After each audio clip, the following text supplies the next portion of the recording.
Hello there, welcome to Simon's Shed. It's time for another Severn Valley Railway layout update. Coming up, half finished insulation, marking out the baseboards, the final plan, possibly, and a symbolic start. So, the shed itself, what's changed? Well, a lot of junk has been removed. Old exercise bikes and weights and an old drum kit, lots of boxes and bits of rubbish and stuff. So I've had a good clear out, and most of the stuff that was cluttering up the floor has gone. Got rid of the old shelves over there, and there was a big wonky old shelf over there that's gone as well. Obviously they need to go so that I can get insulation behind into those panels there, which leads me on to the insulation itself. So as you can see, this end I used up the boards that I already had and put the glass fibre stuff, insulation stuff, behind those, and then bought some of the Celotex building foam boards and started using that instead, which was much quicker and easier, and especially for the roof, a lot easier to do those gaps in the roof. Now here for the doors, I have boarded the doors, but I did use the building foam to insulate these, just because it was a lot quicker, but I sort of used all the offcuts. So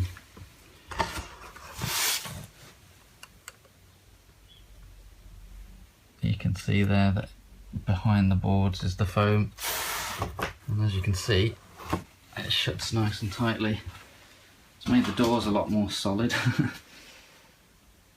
And yeah, it looks a lot better. Pleased with that. Still left a little entrance for the cat, of course,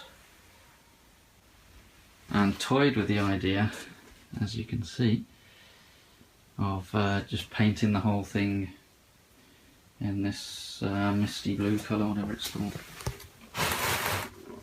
Mineral mist, which is just left over from an old painting project in the house. Just thought that would be a nice sky colour.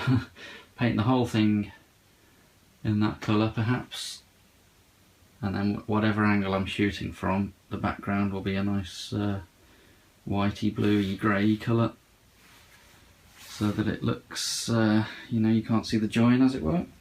So but where there'll be baseboards along here, I'll probably leave the bottom like that, because it's going to be hidden anyway under baseboards. There's no point in messing about with that.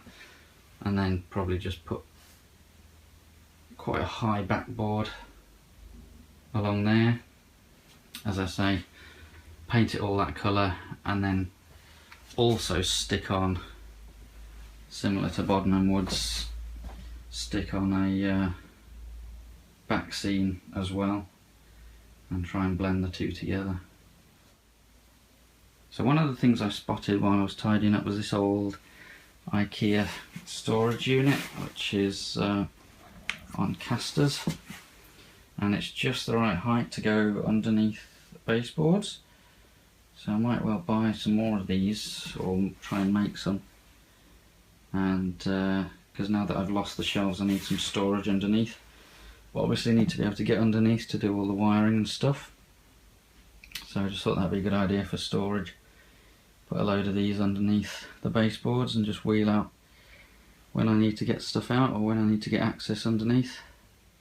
Now I'll show you the actual latest layout plan in a second, but another thing I've just done is marked it out roughly on the floor where it's going to come to. So the white chalk line is where the edge of the baseboards are going to go, and I've had to adjust this one because it was halfway across the door. I didn't underestimated the size of the door. So what we'll have here, this line here is a removable section. As I say, you can see the plan there. I'll show you it properly in a sec. So we've got a removable section there. Then we've got highly station here. I may narrow this a little bit because it doesn't leave a lot of space for me to move around in. Now the thin line is a lower level fiddle yard, and actually that can be moved under the thick line, so I may shove that thin line back a little bit and put some of the fiddle yard underneath, because it is going to be at a lower level, but you'll see on the plan in a sec anyway. So yeah, it goes down there and ends there by the dartboard. So this little bit here is not scenic. The scenic bit sort of ends here. But yeah, that gives me quite a lot of scenic space to develop, and it all fits in and the measurements match up with the plan, so that's all good. Right, I'll try and make this as clear as possible because it's not obvious from the big plan, but the problem was I wanted a lower level fiddle yard, but the helix just couldn't get it to work without messing around with adding weights or magnets to the bottom of locos and things like that. So to try and avoid that, I've come up with this idea. So if you remember, we've got two modern lines. Now the one going towards Worcester will be going this way, and it will do this. Obviously this is the shed and the shed doors, and it's all the same level. The Severn Valley line will do this.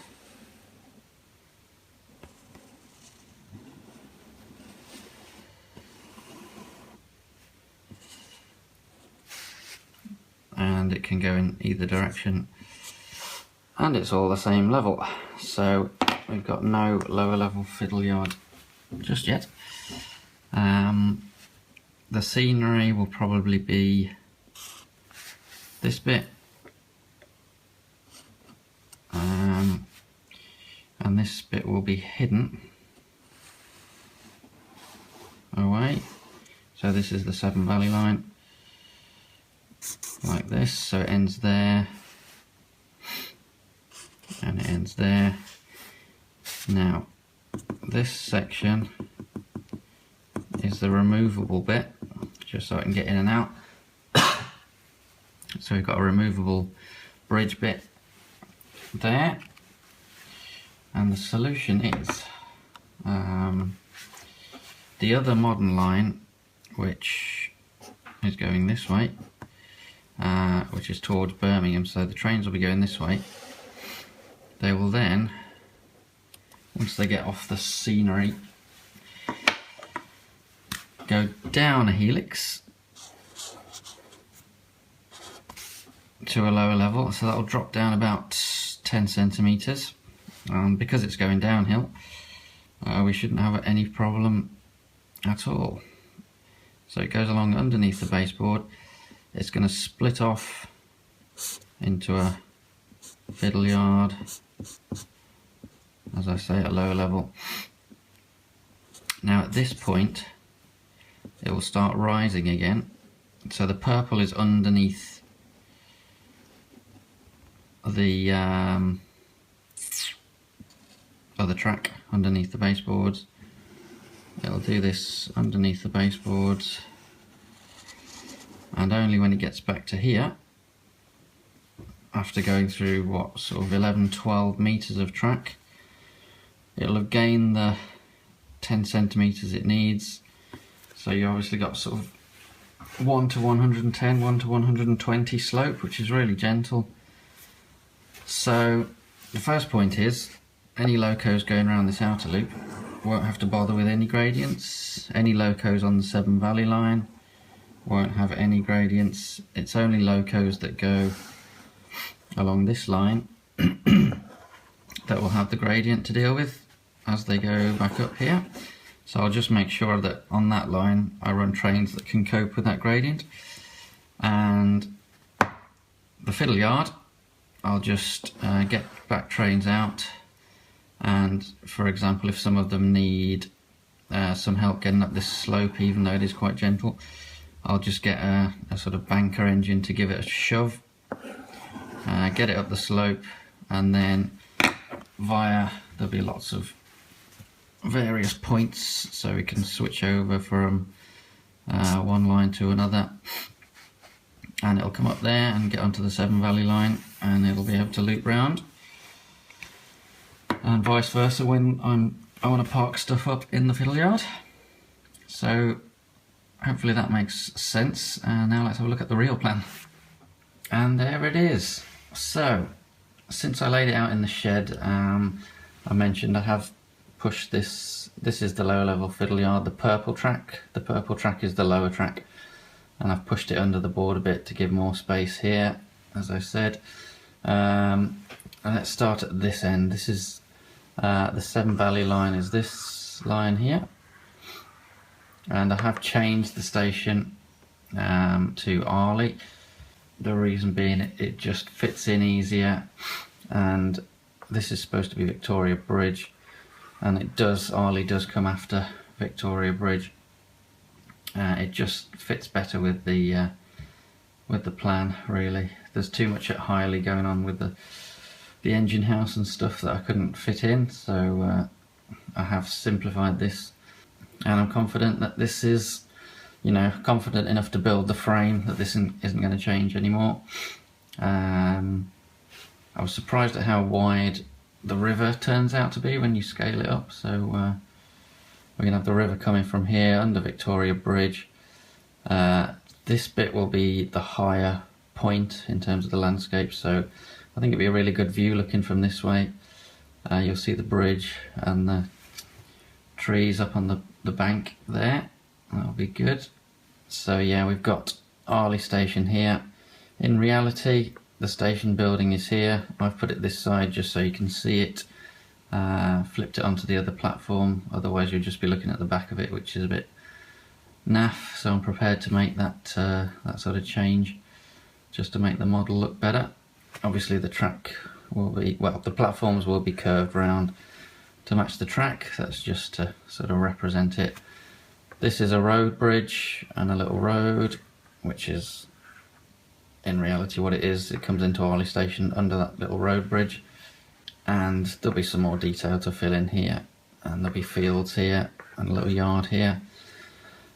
So let's go through this way. Bridge, as I say, I'm going to put a bit of the safari park here and the poppy fields here, so that should be a nice scenic bit. This black is the backboard to sort of disguise these hidden tracks behind, and it will actually continue around there. Just haven't drawn it in. So we've got the River Severn. We've got possibly some allotments here, and now we head towards Kidderminster, so we can pull into the Severn Valley Station here, and we've got the head shunts as it is in reality on the platforms. Severn Valley Station, and we've got a sneaky siding off here so that it can loop around. This is obviously the removable section. Again, the black is the backboards to hide what's going on, and yeah, it can loop back around, and if I want to let it go in a loop, it can. This is supposed to be the sort of control centre bit, so that's an iPad where I'm controlling the trains from. So yeah, we've got the line going this way, which as you can see just goes round in a big loop, and then the one going in this direction goes down, the helix switches here and starts rising again here and all the way around here, and should be back up to the right level when it gets to there. So I'm sure some details will change, but I think that I'm happy with that as the basic plan. So I think that is enough to start building the frames. So there's the first symbolic beam. I'm going to build a frame around the edge of the shed. I'm going to do it as an open baseboard type of layout, but I'll explain more about that in the next video because I've rambled on for long enough in this one. But yes, a symbolic start to the layout frame, and the plan now is to obviously get the insulation finished. What I'm going to do is get some boards ordered, some big boards delivered because they won't fit in the car. I'm going to buy the big 2.4 metre boards to do this bit, and 6 more boards should finish it off. So I'll get those delivered, and I may as well get a load of long lengths of timber delivered for the frame as well, because again they won't fit in my car. So that's the plan. We're getting there, we're nearly ready to start, and as I say, next time I'm going to explain the sort of layout frame itself, and hopefully this will all be insulated and we can get cracking. So thanks for watching, I'll see you next time.